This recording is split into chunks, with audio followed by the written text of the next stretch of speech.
Oi, gente, tudo belezinha? Esse é o quarto app do meu podcast. E a história de hoje foi enviada pela Gabriela, nome fictício para preservar a identidade dela. E essa história é bem enigmática, que envolve coisas bem estranhas. Então preste muita atenção. Gigi, histórias para ficar chocado. Eu vou contar uma coisa que aconteceu comigo quando eu tinha 16 anos de idade. Na época, eu morava no interior de São Paulo, na cidade de Leme. Mais especificamente, eu morava em um sítio, um pouco afastado da cidade. Eu contei essa história apenas para pessoas muito próximas. E nas poucas vezes em que eu contei, quase ninguém acreditou. Teve gente que riu, teve gente que falou que eu tinha sonhado, e teve gente que ficou com medo e que começou a orar por mim, porque acreditava que aquilo tinha sido algo espiritual. E teve gente que simplesmente me chamou de louca. Por muito tempo eu tentei acreditar nisso também. Tentei acreditar que talvez eu tivesse inventado, que talvez minha cabeça tivesse criado aquilo, e que talvez eu tivesse confundido um sonho com uma lembrança. Mas eu nunca consegui, porque eu não esqueci. O problema é exatamente esse. Se fosse um sonho, eu teria esquecido alguma parte. Ou se fosse imaginação, os detalhes teriam mudado com o tempo. Mas eles nunca mudaram. Eu lembro do cheiro, lembro do silêncio, lembro da luz, lembro do frio na minha pele, lembro até da sensação da minha língua grudando no céu da boca. Porque eu tentava falar e não conseguia. Era um domingo à noite. Na minha família, a gente tem um costume simples. Todo domingo saíamos do sítio para jantar na cidade. Às vezes em uma pizzaria, às vezes um lanche, às vezes só uma volta no centro, para sair um pouco daquela rotina isolada. O caminho do sítio até a cidade dava mais ou menos uns 20 minutos de carro. Meu pai dirigia, minha mãe ia no banco da frente e eu sempre ia atrás, encostada na janela, olhando para fora. A estrada sempre era escura. Quem já morou num sítio sabe como é. Não tem poste a cada esquina, não tem loja, não tem nada, não tem movimento. Só a estrada, mato, cerca, árvore e aquele céu enorme em cima da nossa cabeça. Naquela noite, o céu estava muito limpo. E eu estava olhando para as estrelas pela janela, distraída quando eu percebi uma coisa muito estranha. O som do carro pareceu diminuir. Não foi como se meu pai tivesse reduzido a velocidade. Foi como se o mundo tivesse ficado mais longe. O barulho do motor ficou abafado. A voz da minha mãe, que estava conversando alguma coisa com meu pai, começou a sumir. Eu via os dois ali na frente, mas era como se eles estivessem dentro de uma imagem distante, quase parada. Então veio a luz. Uma luz muito forte. Apareceu ali na frente do carro. Não era farol de caminhão, não era lanterna, não era poste. Não era nada do que eu pudesse reconhecer. Era uma luz branca, intensa, mas ao mesmo tempo não machucava os meus olhos. Ela tomava tudo ao redor. A estrada, o mato, o vidro, o banco, minhas mãos e minha roupa. Por alguns segundos, eu não sabia se estava dentro do carro, mas eu sentia o meu corpo ali. Mas não sentia o banco, eu não sentia minhas pernas, eu não sentia o cinto. Era como se eu tivesse sido deslocada sem sair do lugar. A temperatura começou a mudar muito rápido. Hora frio, hora calor, frio de novo, um calor seco no rosto. Depois um frio tão forte nos braços que minha pele arrepiou inteira. Eu tentava chamar minha mãe, mas a voz não saía. Minha boca estava muito seca. Minha língua parecia grudada no céu da boca. Eu tentava abrir os lábios, mas nada acontecia. Era como se meu corpo tivesse parado de obedecer. Então veio uma pressão na minha coluna. Eu nunca senti nada parecido. Não era exatamente dor no começo. Era como se alguma coisa puxasse minha coluna por dentro, como se ela estivesse sendo esticada sem que meu corpo se mexesse.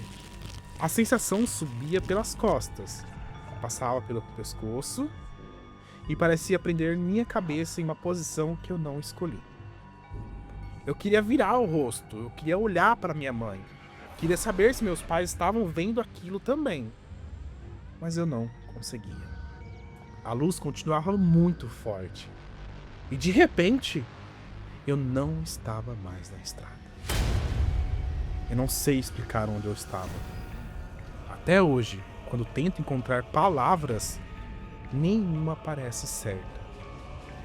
Não era um quarto, não era um campo, não era uma sala. Nada parecia um lugar feito para pessoas. Eu não via claramente. Minha visão estava muito borrada, como se meus olhos estivessem abertos debaixo da água. Eu percebia formas, sombras e movimentos, mas nada tinha contorno definido. O mais estranho eram os sons. E eram muitos. Sons finos, repetidos, cortados. Como se várias frequências estivessem acontecendo ao mesmo tempo. Não pareciam vozes humanas. Não pareciam máquinas comuns. Não pareciam muito menos bichos. Eram barulhos organizados de um jeito que meu cérebro não conseguia entender. Eu lembro de tentar pensar em alguma coisa simples, tipo meu nome, minha idade, onde eu morava, mas até os meus pensamentos pareciam muitos. Eu sabia que estava consciente, eu sabia que aquilo estava acontecendo, mas eu não conseguia reagir. Em alguns momentos, eu via uns vultos escuros passando perto de mim. Não eram sombras normais. Eram manchas alongadas, borradas, que pareciam se mover em volta, mas nunca paravam tempo suficiente para eu entender o que eram. Eu não sentia aquilo como algo espiritual. Eu sei que muita gente vai discordar de mim, ou não acreditar, mas eu não sentia a presença de gente morta ali. Não era algo espiritual. Eu não sentia nada parecido com as histórias que as pessoas contam sobre os espíritos. E do mesmo jeito que começou, aquilo acabou. E do nada, eu voltei. Eu estava novamente naquele banco de trás do carro, na estrada de Leme, com os meus pais na frente. O motor fazia barulho normal. Minha mãe falava alguma coisa, meu pai segurava o volante como se nada tivesse acontecido. Mas para mim, tudo tinha acontecido. Eu puxei o ar com força, como se estivesse prendendo a minha respiração há muito tempo. Meu peito doía, minha cabeça parecia prestes a explodir. A primeira coisa que eu senti foi uma dor muito forte nos braços. Olhei para baixo e meus braços estavam muito roxos, mas muito mesmo. Não eram pequenas marcas, não pareciam dedos, não era algo como se alguém tivesse me segurado com a mão. Eram manchas grandes, escuras, como se meus braços tivessem sido pressionados contra alguma coisa muito dura. Eu comecei a gritar. Gritei tanto que minha mãe virou assustada. Ela perguntou o que tinha acontecido, mas eu não conseguia explicar. Eu só apontava para os braços, chorava e falava que tinha uma luz, que eu tinha saído dali, que tinha outros sons, tinha ouvido sons, que tinha alguma coisa errada. Meu pai parou o carro no acostamento. Minha mãe saiu do banco da frente e abriu a porta de trás. Quando ela viu meus braços, ela ficou branca. Eu lembro do rosto dela. Foi ali que eu entendi que não era só uma sensação minha. As marcas estavam lá. Ela estava vendo. Meu pai também viu. Ele ficou muito nervoso, mas tentou agir como se estivesse tudo sob controle. Disse que a gente ia direto para o hospital, e o caminho foi horrível. Eu chorava sem parar. Minha cabeça doía muito, meu corpo tremia. Eu sentia muito frio e calor ao mesmo tempo. Minha mãe tentava me acalmar, mas dava para perceber que ela também estava com muito medo. Quando chegamos ao hospital, fizeram várias perguntas. O que aconteceu? Ela caiu, bateu os braços, alguém segurou, teve briga? Meus pais não sabiam responder. E eu, muito menos. Eu tentava contar, mas quando eu falava sobre as luzes, sobre os sons e sobre o lugar estranho, mais as pessoas me olhavam como se estivessem em choque. O médico examinou meus braços e ficou sério. Ele perguntou mais de uma vez se alguém tinha me machucado. Meu pai ficou ofendido. Claro, minha mãe começou a chorar. E eu só queria que alguém acreditasse em mim. Fizeram exames, me deram remédio para a dor e disseram que talvez eu tivesse tido uma crise de pânico. Talvez algum tipo de quebra de pressão, talvez uma confusão causada por estresse. Mas nada explicava aqueles roxos. Nada explicava as luzes. Nada explicava o fato dos meus pais não terem visto nada. Depois daquela noite, minha reação com aquela estrada mudou. Eu nunca mais consegui passar por ali do mesmo jeito. Mesmo anos depois, quando alguém dirigia naquele trecho, eu ficava olhando para o céu, esperando ver alguma coisa.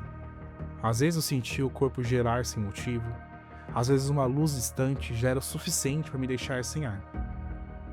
Minha família quase nunca falou sobre aquilo. Era como se existisse um acordo de silêncio entre nós. Eles não diziam que acreditavam em mim, mas também nunca disseram que eu estava mentindo.